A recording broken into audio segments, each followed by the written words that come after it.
How you living, everybody? No putts given. This is a fun one. We're on site this week. I was tired of Colorado, tired of the beautiful mountains and all the nice weather, so came out to Goat Hill, out here at Goat Hill Park, Oceanside, California. Ran into Matt Fryer. Howdy. Ladies and gentlemen. So we're just going to chat some club fitting stuff. You're going to have questions. You're going to want to know some things, and so you're going to post those comments. You'll find us on the interwebs, follow us, the channels, the things, and we'll try to help answer some of that stuff. But let's start with this, Matt. What do you think of this place? Well, firstly, thanks for having me on. Big fan of the stuff you guys do over at MyGolfSpy. But Goat Hill, I think, has just shot up to probably the top of my list for places to play golf in the world. It is. Why? Like what? I mean, architecturally, it's not a Core Crenshaw. It's not a Tom Doak design. Blah blah blah. It's literally a course, short course. Yeah. Par 3s, 4s, some 5s. Yeah. Built on the side of a hill, not too far from a methadone clinic. Yeah. Well, I think the big thing about it is just the vibe, isn't it? For me, I got into golf because I like the game, and I have a lot of friendships through golf, and Sure. I've got, I think, a couple of friends now that I know that I grew up with from school with, but everyone else I know is from golf, and if I brought them here, everyone would have a great time. Yeah. Whether they're a retired businessman or some of my friends who are still working, other guys who are just getting into the game. You could bring the missus down here and just have a bit of food and drink, and everything about it is so chilled and just you feel relaxed, like I'm ready to go. I'll just go and play a few holes if I want and just enjoy a bit of a hit around. Yeah. It's just great. Kind of feels like the way golf should be. Yeah. In a sense, I've only been here a handful of times, but so many of the things that I struggle with some golf, an elitist mentality of like, hey, it's not very welcoming, kind of a closed shop mentality. Yeah. This is like the antithesis of all that. It's much more like, hey, you want to play golf? Come on out. You want to bring a dog? Bring your dog. You want to bring your kids? Bring your kids too. You want a hot dog? Great. It's not $13.50 for a hot dog. No. So I think that is it, isn't it, basically? And I think we're dressed as traditional golfers, and there's guys out here, in like sweatpants, baggy shirt, but they don't look at you as if to like, oh God, here's the stiffs. Right. It's like, oh yeah, you're playing golf, enjoy it, mate, have a great day. Yeah. And same on our part. It's like, oh, don't care if he's wearing like flip flops and a baggy tee. Doesn't matter. He's out here enjoying golf, so enjoy it. So tell us a little bit. What do you do? What is your kind of space within the industry? What don't you do? Maybe you start with that. It's shorter, but no, a little bit of your background, kind of what do you do, and then I have some questions about that I want to know, because I think can help some amateur golfers too. Yeah. So background, really, golf's in the family. My dad's a PGA pro back in England. He's been coaching for 41 years now. So I've been around golf all my life. I didn't take it up till late on though. I was only 16 when I actually took it up last year of school, got into it, started enjoying it, going down to the range all the time, playing. And then from there, it was pretty much like any, young lad or girl who takes up the game. I wanted to be a tour pro. So I got good quickly, because all I did was just go to the practice ground, go to the golf course, hit balls non-stop. And just everything about my life then was, I need to get on tour. Yeah. Didn't pan out that way. I tried to play. As it does for so many. Yeah. It's such a hard sport, and the talent pool's so deep now, and everyone's so good. How good did you get? Like when you were at your best? Yeah. As an amateur. What did that look like? Yeah, I was +2 as an amateur back in 2004, 3, I think it was. And that was the old system. That was the old system, yeah, the good one. How would that equate to because I remember, there are stories, Ian Poulter turned pro and he was off whatever, and it was he was 0 off 4. Yeah, if he was 4. a 4, he'd be 0 now. Right. So you were probably old money. I would have been old handicap to new handicap system. I reckon it would have been +4. Yeah, probably in that +4, +5 range at least. Yeah. And then the guys like Garcia, those boys who were turning pro off +6, they would have been +10 in this system. Right. But yeah, I did that. Didn't pan out. I was at the time working at golf clubs, so I worked at a big resort, and that's where I met good friend Rick Shields. Okay. and I was an assistant pro. We were doing our PGAs. He went off to a driving range, which I eventually went to work at. Okay. But I was an assistant pro in the pro shop at the golf course, still trying to play a bit and just doing that and doing my training for about 6 years. And then about 2018, I went to a place called Trafford Golf Centre, which is, or was, the biggest range in Europe. It is like 100 bays, I think it is. Oh, wow. 2-tier, and just... Can you get pizza there? Can you deliver food? They do everything. Like, perfect. Yeah, you name it, they've got it. Really, really good range, really busy. So I started coaching full time then, just took the dive. I was doing some coaching prior to that at the golf club, but was, you know, sort of 40 hours in the shop and then trying to do 30 hours coaching to make a bit of money. And then moved to Trafford, and that's when I sort of started my YouTube career, which is where I'm at today. Yep. And it was basically just a platform for me to advertise my coaching skills and what my lessons were about and what my beliefs were in the golf swing, and get myself out there, because when I was at Trafford Golf Centre, I think I was the 6th or 7th coach there. So even though it was the busiest range in Europe at the time, you still had to fight to get people in the door. Sure. So it turned out I was putting out 3 tips a week on there, and after about a year of that, before we went into COVID, it was that probably 70% of my customers were coming off the back of the videos. Okay. You know, they were traveling from all around the UK. You know, guys from London would come up that was like a 3-4 hour drive because they'd seen what I was about. I had people flying in from like Australia that were stopping off on a family holiday, but they would come and spend 2 days with me. Okay. So I did that for about 2 or 3 years. We went into lockdown, came out of lockdown, and the channel just took off then.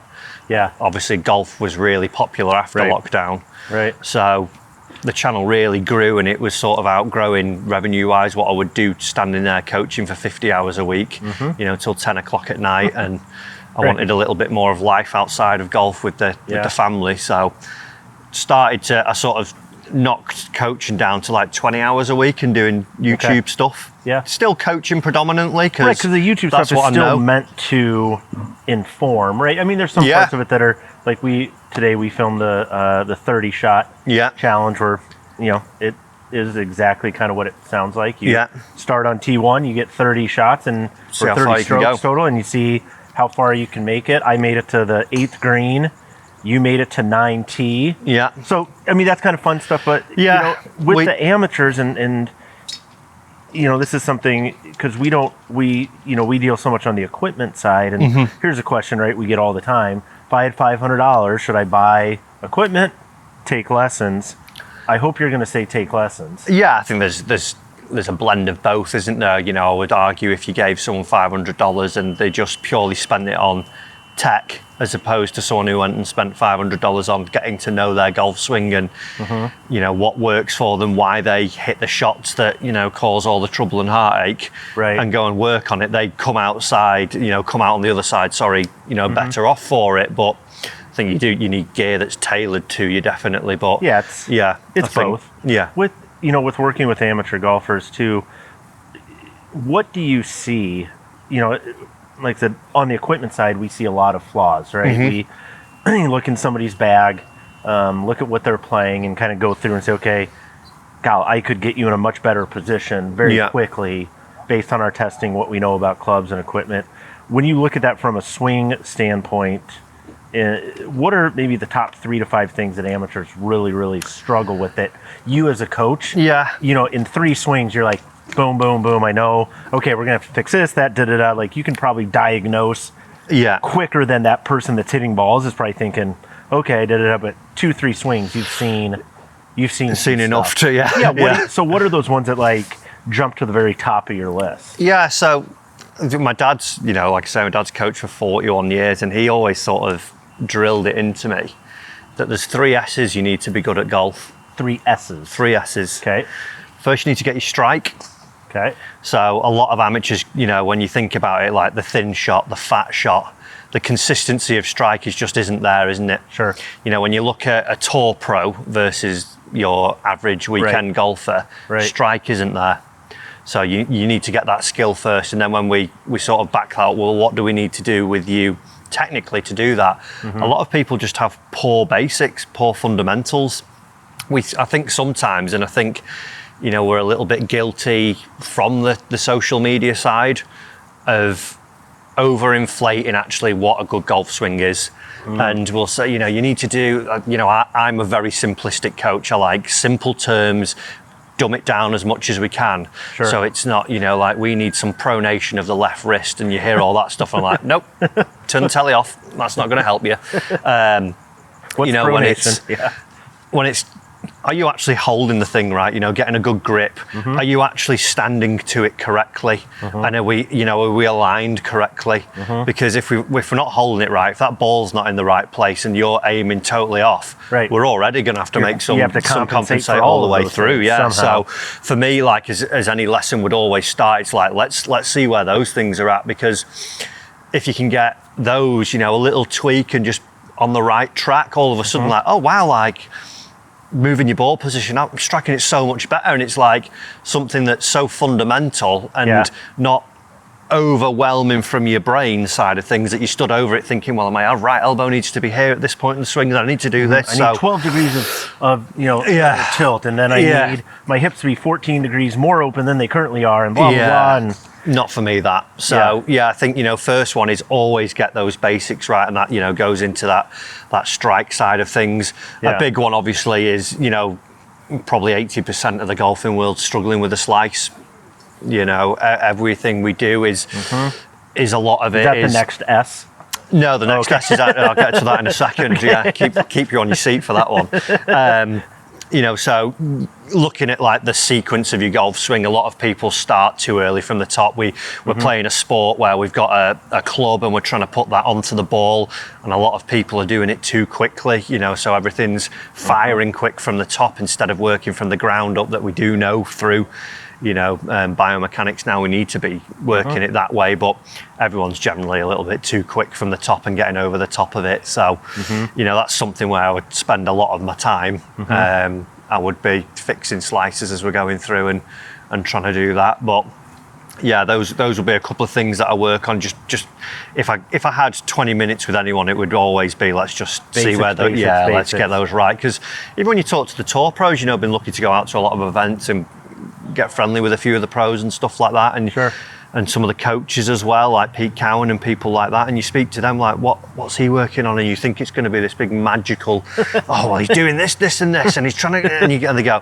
he's just aligned a little bit wrong, and you go, what else though? What else is it? And he's getting his body a bit closed at the minute, so now he's having to back up for that, or his right hand's got a little bit under it, he's getting a bit strong, that's shut in the face, and now he's got to do that. So yeah, basics would be a big thing. But then when we move into the next S is scoring. Shape. Shape is the second, which sort of goes into that slicey round one. So is a shape that I like. Yeah, round. Yeah, round is a shape. Spherical. Yeah. So like learning to control your ball flight. A lot of times when I spend time with amateurs on the golf course, you would watch them out on the range beforehand, and they'll hit 30 balls with a 20-yard slice. Sure. And they'll get on the first tee and it's a dog leg right to left, and they'll go, I'm going to try and draw this one. You go, sorry, what? Like, were you on the range with us then? Like, did you see what you were doing? You have no chance of doing that. So I think, you know, and that comes from a learning when you're out on the golf course. We can go on the range and hit it great. And, you know, there's no obstacles out there. There's no trees to hit it under. There's no water to go round. You're not particularly worried about the result. No, there's no penalty, is there? Yeah. Just if you hit it over the fence, just pull another ball in and go again. Right. So learning to control your shape, you know, is a big one. And that's, you know, like I say, even when you're out of trees, I see so many, you know, a poor tee shot turning into a really big number because I'm going to try and hit this miracle shot instead of I'll get my wedge out now because I'm going to do that. Well, what shape is this ball coming out like? Is it going high? Is it going low? Yeah. You know, so that's a big skill you've got to learn as well. And then your third one, like I say, is scoring, because we come out here today, like we discussed, you know, the grass is different than what we have in the UK. Yeah. So how am I going to play this shot? You know, how am I going to flight this one in? How do I put this golf ball into a place down this hole where even if I don't hit it great, it's going to be in a place where I can advance it into my next spot. So yeah, if it was anything, you know, get your basics right and then try and work those 3 S's every time you're out on the golf course, and you should, if you can manage all of those, you should be able to get around any golf course in the world in an okay, and have fun, right? Be able to not stand there pulling your hair out thinking, what is going on? Why is it so cruel? Why me? Why this game? Why me? Well, it's funny you bring up too, like things have changed a lot, right? In instruction with you know, whether it's YouTube or Instagram stuff or just the whole digital media world has kind of changed the nature of that. And you know, like as a golfer on the other side, one of my struggles is like, how do I know if that instructor's any good? Yeah, like and I with think all the, you know, I mean, there's these top lists of coaches, which, you know, so often is I'll scratch your back, you scratch mine, I'll vote for you. No, it's like, right, it's homecoming court prom stuff all over again. And I'm not saying there aren't good instructors. No, there's some very good ones on I do there. not want to. I don't want to disparage any of the names on those lists because a lot of them are very, very, very good instructors from what I know, from what I've been told by people as well. So not disparaging that at all, but from a consumer standpoint, like, how would I know if you're a good coach? Yeah, and I think that's where like the YouTube thing came along and why I got so busy so quickly. You know, I had people, my dad, like, is one of the best coaches in England. Like, not biased in any stance. Like, he's just your dad. Yeah, he's been in today's golfer for 21 years. Yeah. So you know, you don't do that without being decent. He's taught credibility, you know, from amateurs to elite pros, you know, tour players. He's taught them all. He's given more lessons than, you know, me and you have had hot dinners put together. So he knows his stuff. Well, I've eaten a lot. But you know, from that standpoint, I had people coming to me for a lesson over him, and it was like, oh yeah, I know, like, I've seen your dad on the videos and stuff, but I want a lesson off you. And I'm like, why? And it's like, well, I know what you like. And like, you speak a language that I know. I like your style, I like your personality, and I think I can get along with you. So it would be, you know, from, you know, your question there, well, we got asked it recently, like, how do I pick an instructor? Yeah, and that would be my first point of call. You know, go and look at someone online. You know, you you know, the place they're coaching at. You get a little bit of a blurb, a profile about them. But then go and, you know, if they've not got a social profile, what do you know that they believe in, and what do you know that they teach, and do you know you're going to get on with them? And like, if you hear, like, there'll be coaches I see, like we said a minute ago, you know, they start talking all this NASA language, and I'm like, no. Like, I'll never go to you for a lesson because you're making this the hardest game in the world even harder. Like, you want me to have a thought about how many degrees I should be doing this on the way down into impact? That's not going to work. So I think, picking someone that you see online and you can see what they're about is massive, because you get a feel for it. And then word of mouth as well. You know, if people would be like, oh yeah, I've seen Matt online, I like his stuff, and, you know, then Chris has had a lesson with him. Oh, he was really good, and, you know, I've seen my handicap do this, and he gives me something to work on. Then you go, well, it's all aligning now. I can go and try it out. Yeah, it's just, like I said, I think that's such a challenge for, you know, we do it on the equipment side, and that's why we test and do the things we do. So to be a place where golfers can go to trust those results, the instructional space is more challenging, just because, well, a variety of things, right? But it's also on the golfer to put in the time. You could, I mean, you played 9 holes, you could probably say, hey, here's a couple things I think you could work on, blah, blah. And if I don't go work on those things, well, more for you. It doesn't kind of. Yeah, I got to line up. And that's what I liked with a lot of my students. I got to the point where we were that busy, and the people that I had coming in, I knew, you know, were in it for the right reasons, and not just like, if I sensed there was someone there who was, you know, I'll just take a lesson, I'm not going to go. And was like, well, I don't need you here. You know, go and see someone else.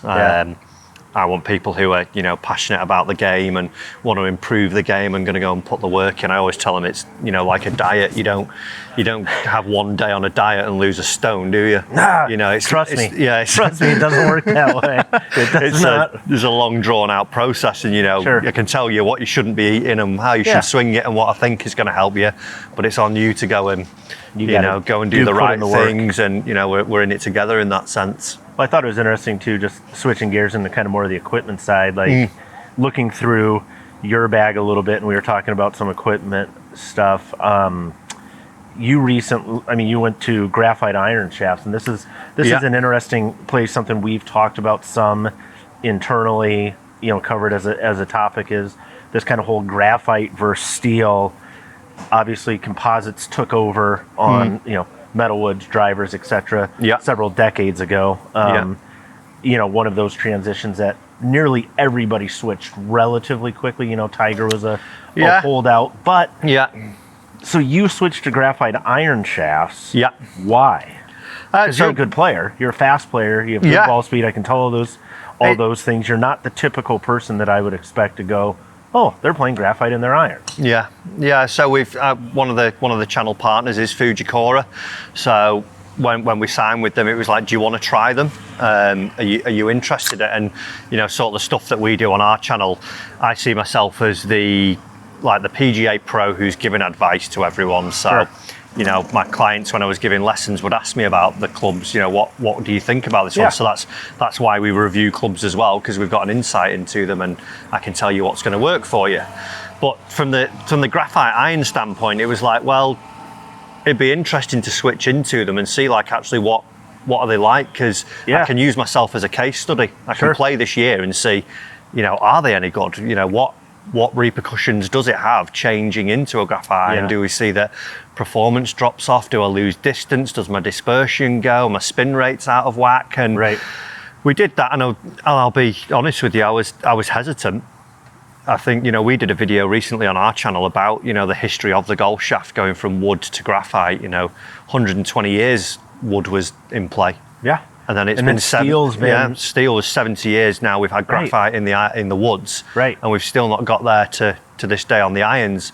But you look at that sort of getting steel into the irons as opposed to the woods took 120 years. And there was a period, I think it was of 40 years, where they started coming out. There was ones, the Whistler with holes in the shaft. I remember that one. And that one didn't work. And then, but even people were still reluctant. Wood works. Why would we change? And we're humans. We don't like change. So I was hesitant myself, thinking, well, I've had steel all this time. I've played the game for 19 years this year. 20 years it is, and I've had steel in my irons then, so why? And you're pretty damn good player, so it's not like you're sitting there going, is it going to make me any better? How much better am I going to get with this? And so what have you noticed kind of just throughout this year, and then I want to ask you about some amateur stuff too, kind of where can it maybe go? But what have you noticed in your game individually? I think that was the first biggest hurdle, getting that sort of mentality side in check. Graphite irons can be good. It's not that they're for slow players who need spin and who need flex. My irons, we've both got Axioms. Mine are 125 grams X, so it's pretty much mirrors what I had in steel. So, but then you've got obviously the benefit of the velo core in there, and I think they've come a long way now, haven't they? The things that we've seen, like you've said about the driver shafts, we're now seeing that technology come into the iron. And for me, it did take a little bit of tinkering, and I have chopped and changed a little bit. It's not been like, there we go, you got graphite iron shafts in, straight away you changed. Job done. We tried 105s to start with, and they were a little bit too spinny. I had Dynamic Gold Tour issues before. 120s I think they were. Had them for the last 5 years maybe, something like that. So you're used to that ball flight, that trajectory, that kind of feel. So tried 105s, ended up on the 125 because that gave me the right spin rate. I've gained distance, I would say, purely because I feel like my strike's got better. So my ball speed's gone up ever so slightly. And then dispersion wise, it's got better. Everything's got tighter. I think from the use of having the shot scope and stuff, having data. Having the data to track it. I was going to say, I noticed you have the shot scope watch, and you got the shot scope on your clubs. Have you been able to track that? So we've been tracking that all year through.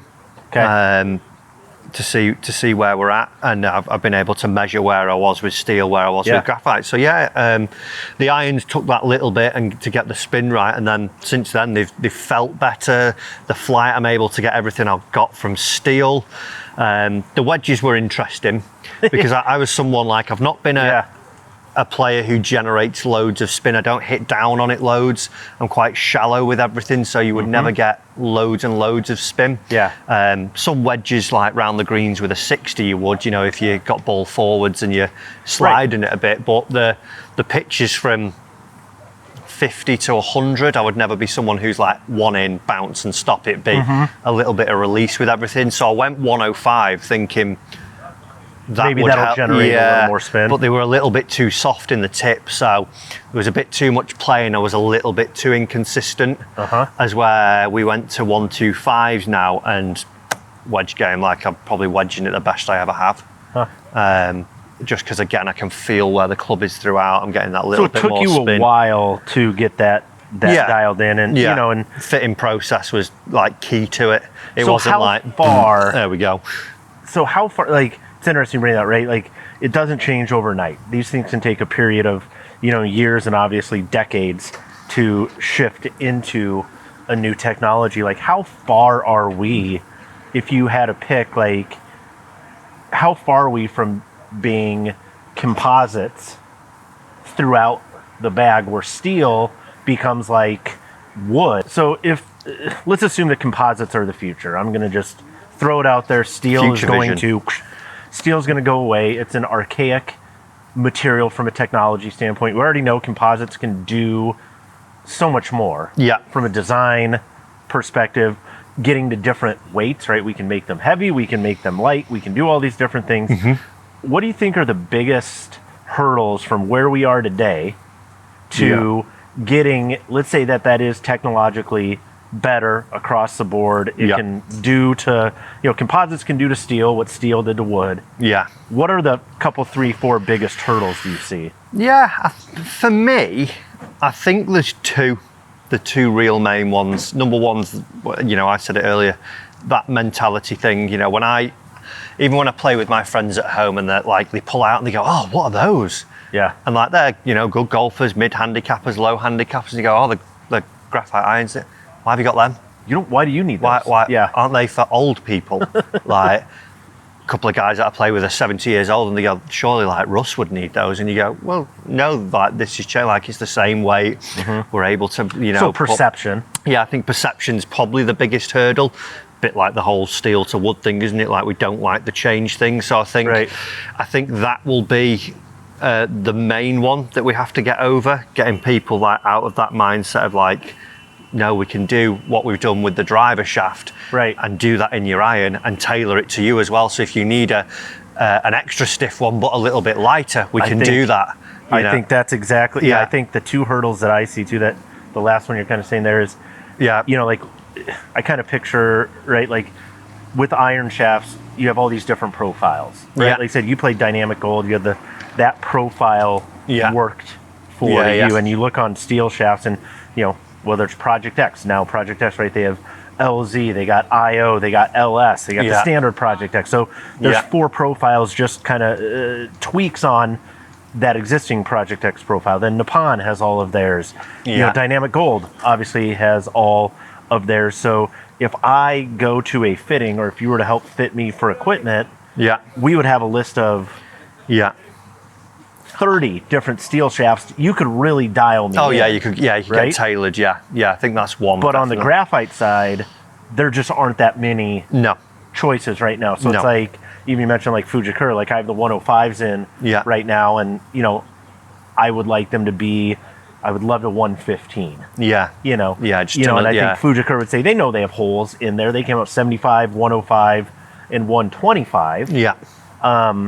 They know there's a 115 hole. They know there's a 95 gram hole, and then that's one, more or less, it's one profile. Right? But you know, to me, I think you get to the point where, what if you had 75, 95, 105, 15, 25, and then let's say you had Axiom Black. Let's say this first one's Axiom Black. Yeah. Then there's Axiom Red. Yeah. Then there's blue. Axiom Blue. Yeah. And now you have 5 or 6 weights. Yeah, you got 15 3 or 4 different things. profiles.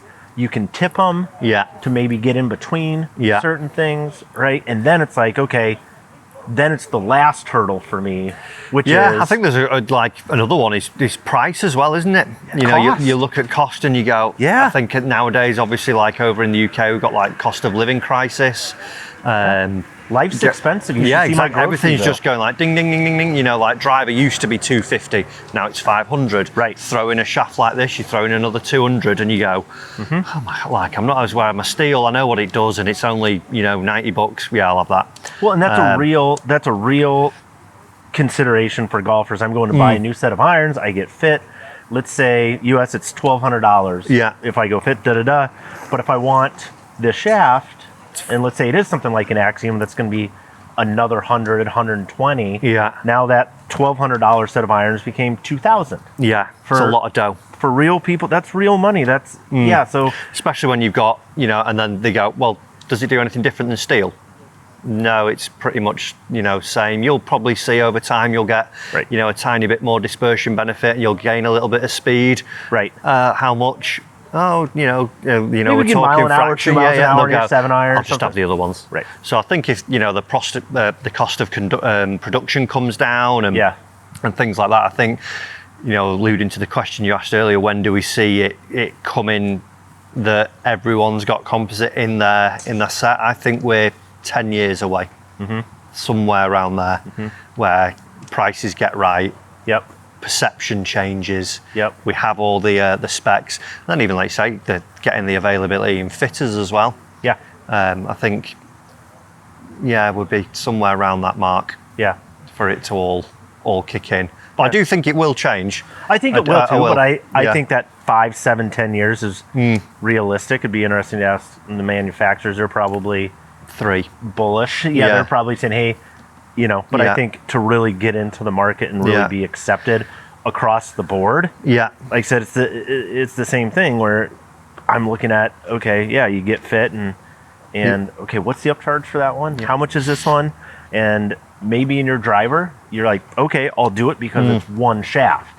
Yeah, I'll pay that another $150, $200 and I can take it out and put it in another one. Shaft as opposed to, okay, iron, boom, 7 of them or 8 of them, right? Wedges, boom. There's another 3. Does that kind of fit in there? So who knows? Yeah, I'd like to see it change. Yeah, be interesting. Yeah, well, stay tuned. Like we said, find us on the interwebs. People, find us, follow us. We'll post Matt's information on there as well. Check out his channel. Let us know what you think. Yeah. And until next time, we out. Thank you.